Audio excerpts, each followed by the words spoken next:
ਆਕਾਸ਼ਵਾਣੀ ਚੰਡੀਗੜ੍ਹ ਤੋਂ ਪੇਸ਼ ਹੈ ਪ੍ਰਧਾਨ ਮੰਤਰੀ ਸ਼੍ਰੀ ਨਰਿੰਦਰ ਮੋਦੀ ਵੱਲੋਂ ਆਰੰਭੇ ਉਚਿਤ ਵਿਵਹਾਰ ਜਨ ਅੰਦੋਲਨ ਬਾਰੇ ਜਾਗਰੂਕਤਾ ਪੈਦਾ ਕਰਦਾ ਸਮਾਚਾਰ ਦਰਸ਼ਨ ਦਾ ਵਿਸ਼ੇਸ਼ ਅੰਕ।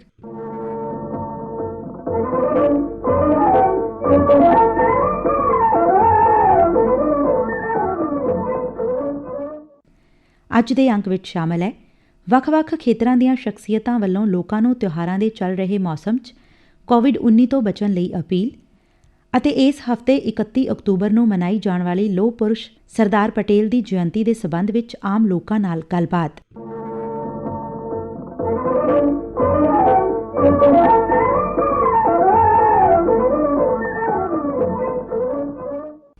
ਪ੍ਰਧਾਨ ਮੰਤਰੀ ਨਰਿੰਦਰ ਮੋਦੀ ਵੱਲੋਂ ਕੋਵਿਡ-19 ਸੰਕਰਮਣ ਨੂੰ ਫੈਲਣ ਤੋਂ ਰੋਕਣ ਲਈ ਤਿਉਹਾਰਾਂ ਦੇ ਮੌਸਮ ਦੌਰਾਨ ਵਾਰ-ਵਾਰ ਸੁਚੇਤ ਕੀਤਾ ਜਾ ਰਿਹਾ ਹੈ। ਇਸ ਲਈ ਕੋਵਿਡ ਉਚਿਤ ਵਿਵਹਾਰ ਜਨ ਅੰਦੋਲਨ ਵੀ ਆਰੰਭਿਆ ਗਿਆ ਹੈ, ਜਿਸ ਤਹਿਤ ਲੋਕਾਂ ਨੂੰ ਮਾਸਕ ਪਹਿਨਣਾ, 2 ਗਜ਼ ਦੀ ਦੂਰੀ ਰੱਖਣ ਅਤੇ ਵਾਰ-ਵਾਰ ਹੱਥ ਧੋਣ ਲਈ ਪ੍ਰੇਰਿਤ ਕੀਤਾ ਜਾ ਰਿਹਾ ਹੈ।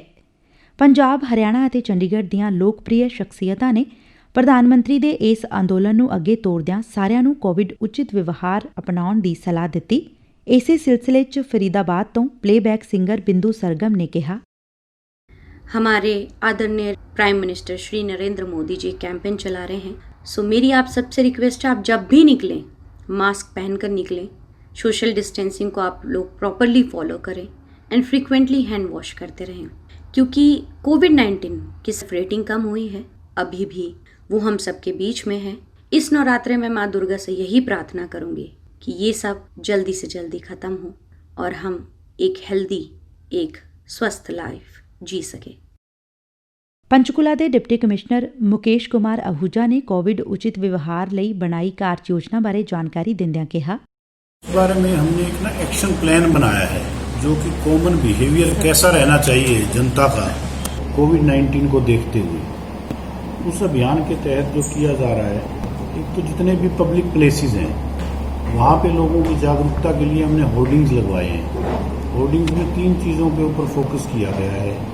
एक तो आपस में 2 गज की दूरी बना के रखें, मास्क अवश्य पहने और प्रॉपर तरीके से पहने, ये मास्क पहन के रखें। और तीसरा ये कि हाथों को सैनिटाइज करते रहें। मतलब ये नहीं सोचें कि कोरोना ख़त्म हुआ है, कोरोना कम ज़रूर हुआ है ज़िले से पर ख़त्म नहीं हुआ है। इन 3 चीज़ों को फोकस करते हुए सभी पब्लिक बिल्डिंग्स पे, सभी केमिस्ट शॉप्स पे हमने ये वाला एडवर्टाइजिंग का मटेरियल लगाया है लोगों को जागरूक करने के लिए। इसके सिवाय जितने भी कोविड पॉजिटिव केसेस आ रहे हैं उन सभी परिवारों को जो आयुष का जो काढ़ा है वो और उससे रिलेटेड जो दूसरी मेडिसिन हैं वो हम सप्लाई करवा रहे हैं। इन एडिशन टू दैट जो पब्लिक प्लेसेस हैं, जैसे हम मंदिर में बैठे, मंदिर में भी यहाँ भी हम रैंडम सैम्पलिंग करा रहे हैं। और जो बड़े ऑफिस हैं जैसे कोई बस स्टैंड है या कोई कॉलोनीज के एरिया है, सोसाइटीज़ के एरिया हैं, यहाँ भी हम रैंडम सैम्पलिंग करवा रहे हैं। वो जो रैपिड टेस्ट है उसकी पॉजिटिविटी तो आजकल 1 या 2% ही आ रही है।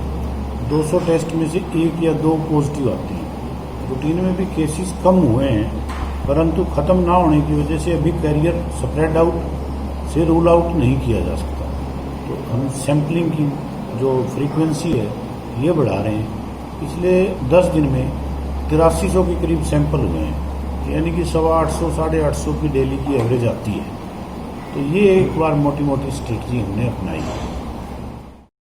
अंबाला छावनी के सीनियर पोस्टमास्टर PS पंचाल ने भी वैक्सीन ना आने तक परहेज करने की सलाह देंदਿਆਂ कहा, कोरोना की अभी तक वैक्सीन तैयार नहीं है और जब तक कोरोना की वैक्सीन नहीं तैयार होती तब तक 2 गज की दूरी, मास्क है जरूरी, इसका हम अवश्य पालन करें, तभी हम कोरोना से बच सकते हैं और इस कोरोना को लड़ाई को हम जीत सकते हैं। इसके अतिरिक्त और जो सावधानियाँ हैं, समय समय पर हाथ धोना साबुन पानी से, और बाकी जो इम्यूनिटी बूस्टर हैं वो भोजन में हम शामिल करें ताकि हमारी इम्यूनिटी स्ट्रांग रहे और हम इस कोरोना की चपेट से बच सकें। अंबाला तो DAV सीनियर सैकेंडरी स्कूल के प्रिंसीपल रमेश बंसल ने भी प्रधानमंत्री के सुनेहे नूं अपनाउण दी सलाह दी है। अगर हम कोरोना के मामले में ढील बरतना शुरू कर देंगे तो इसका प्रकोप निश्चित रूप से बढ़ेगा। अगर हम इस प्रकोप को रोकना चाहते हैं तो हमें, जैसा प्रधानमंत्री जी के द्वारा दिशा निर्देश दिए गए हैं कि अभी हमने कोरोना के मामले में ढिलाई नहीं करनी है। जब तक इसकी वैक्सीन नहीं आती तब तक हमने बिल्कुल सजगता के साथ हमने इसकी अनुपालना करनी है दिशा निर्देशों की। अगर हम ऐसा करेंगे तो वो दिन दूर नहीं जब कोरोना हमारे यहाँ से ख़त्म हो जाएगा और हम विजयी होंगे। मगर हम देखने में ये आ रहा है कि जो कोरोना के संक्रमित जो लोग हैं उनकी संख्या कम हो रही है, तो लोग बिल्कुल लापरवाह हो रहे हैं। और लापरवाह होने का मतलब है कि हम उस कोरोना को फिर आने का निमंत्रण दे रहे हैं, जो हमारे लिए घातक होगा। मैं सभी से अपील करूंगा, देशवासियों से, कि आप प्रधानमंत्री जी ने जो रास्ता दिखाया है उस रास्ते पर चलें, तो हम कोरोना के ऊपर विजय रहेंगे और हमारा देश दूसरे देशों के लिए एक मार्गदर्शक की भूमिका में होगा। ਅੰਬਾਲਾ ਤੋਂ ਡਾਕਟਰ ਸੁਨੀਲ ਸਾਧਕ ਨੇ ਕੋਰੋਨਾ ਤੋਂ ਠੀਕ ਹੋਣ 'ਚ ਯੋਗ ਦੇ ਮਹੱਤਵ ਬਾਰੇ ਜਾਣਕਾਰੀ ਦਿੰਦਿਆਂ ਕਿਹਾ, ये मैं बता दूं कि कोरोना की कोई मेडिसिन नहीं है, लेकिन योगा एक ऐसी मेडिसिन सिद्ध हुई है जिसकी वजह से इम्यूनिटी जो बढ़ी है और बहुत अच्छे तरीके से लोग जो है वो ठीक हो रहे हैं। यहाँ पर भी हम उनको रेगुलरली, जो पेशेंट्स ठीक हो जाते हैं या जो एसिम्प्टोमेटिक होते हैं, उनको रेगुलरली योगा करवाता हूँ। जो लोग रेगुलरली एक्सरसाइज और योगा करते थे उनको कोई सीवियर सिम्टम नहीं आया, लेकिन जो किसी को जैसे कोमॉर्बिड कंडीशन है, कैंसर है साथ में, या अस्थमा के, या और कोई लिवर की बीमारियां या और चीजों की बीमारियां, उनको भी जो थोड़ा बहुत एक्सरसाइज करते थे ठीक हुए हैं वो। लेकिन कहना चाहूंगा कि ये जो योग वाला काम है ये 1+1 होके कोरोना के साथ ऐसे लड़ता है कि मानो कि कोरोना कुछ है ही नहीं। ਲੋਹ ਪੁਰਸ਼ ਸਰਦਾਰ ਵੱਲਭ ਭਾਈ ਪਟੇਲ ਦੀ ਜਯੰਤੀ ਇਸ ਹਫ਼ਤੇ ਹੀ 31 ਅਕਤੂਬਰ ਨੂੰ ਹੈ। ਆਜ਼ਾਦ ਭਾਰਤ ਨੂੰ ਏਕਤਾ ਦੇ ਮਜ਼ਬੂਤ ਸੂਤਰ 'ਚ ਪਰੋਣ ਵਾਲੇ ਸਰਦਾਰ ਪਟੇਲ ਬਾਰੇ ਆਮ ਲੋਕਾਂ ਨਾਲ ਗੱਲਬਾਤ ਕੀਤੀ ਗਈ।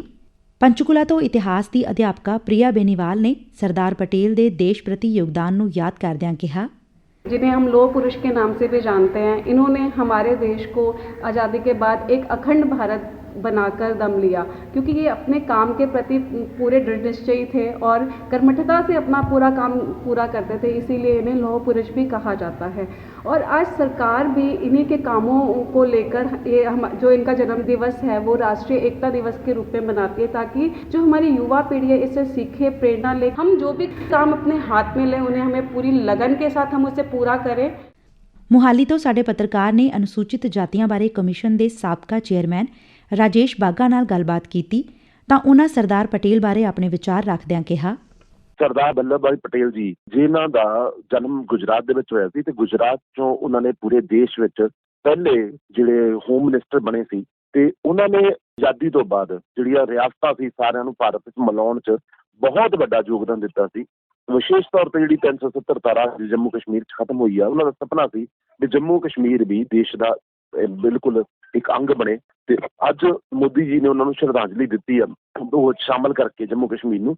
ਉਹਦੇ ਨਾਲ ਨਾਲ ਉਹਨਾਂ ਦੀ ਕਿਸਾਨਾਂ ਲਈ ਉਹਨਾਂ ਦੀ ਸੋਚ ਸੀ ਵੀ ਕਿਸਾਨ ਆਤਮ ਨਿਰਭਰ ਹੋਵੇ, ਉਹ ਅੱਗੇ ਵਧੇ ਤੇ ਮੋਦੀ ਜੀ ਨੇ ਜਿਹੜੇ ਨਵੇਂ 3 ਬਿੱਲ ਲਿਆ ਕੇ ਕਿਸਾਨਾਂ ਨੂੰ ਇਨਕਮ ਡਬਲ ਕਰਨ ਦਾ ਵਾਅਦਾ ਕੀਤਾ ਹੈ ਤੇ ਇਹਦੇ ਨਾਲ ਨਾਲ ਜਿਹੜੀ ਉਹਨਾਂ ਦੀ ਦੇਸ਼ ਦੇ ਪ੍ਰਤੀ ਸੋਚ ਸੀ ਵੀ ਸਾਡੇ ਕਲਚਰ ਨੂੰ, ਸਾਡੀ ਸੰਸਕ੍ਰਿਤੀ ਨੂੰ ਪੂਰੇ ਵਿਸ਼ਵ 'ਚ ਫੈਲਾਇਆ ਜਾਵੇ।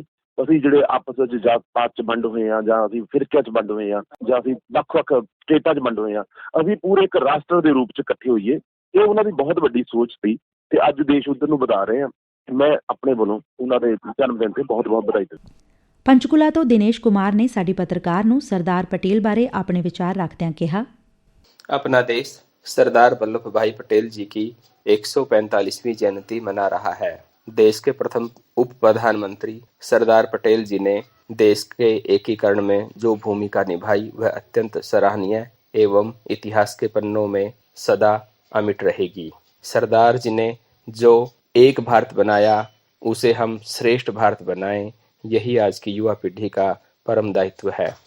ਇਸ ਦੇ ਨਾਲ ਹੀ ਸਮਾਚਾਰ ਦਰਸ਼ਨ ਦਾ ਇਹ ਅੰਕ ਖਤਮ ਹੁੰਦਾ ਹੈ। ਪੇਸ਼ਕਸ਼ ਅਸ਼ਵਨੀ ਕੁਮਾਰ ਸ਼ਰਮਾ, ਵਾਚਿਕਾ ਚੰਚਲ ਸ਼ਰਮਾ, ਪੇਸ਼ਕਾਰੀ ਸਹਾਇਕ ਮੁਨੀਸ਼ ਤਿਮਾਨ।